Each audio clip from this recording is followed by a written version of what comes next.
Господи, къде сгреших, с какво го заслужих, че реши да ме лишиш от детето ми завинаги. Още веднъж поне да те видя, да те прегърна, да те целуна. С Богом поне да си кажем, дъще моя, ангел моя. И какво да кажа аз, как да обясня на твоята сестра? Няма да спрем да те обичаме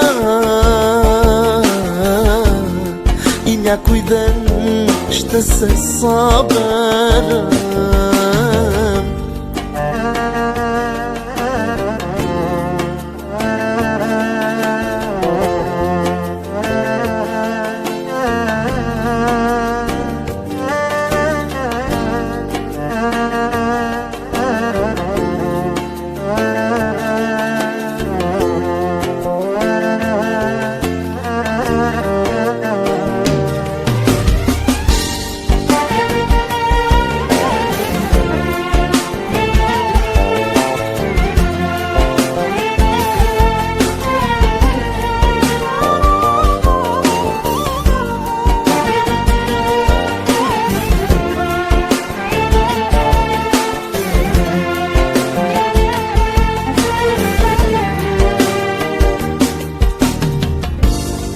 Минават дни, а аз понавик чакам да чуя гласът ти.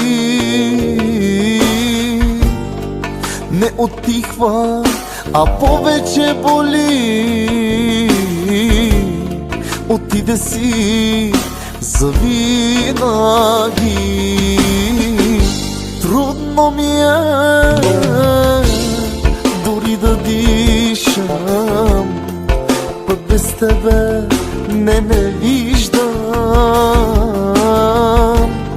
Ще продължа пак да пея, с полусърце ще живея. Знам, че гледаш ме и ти от небето със звезди.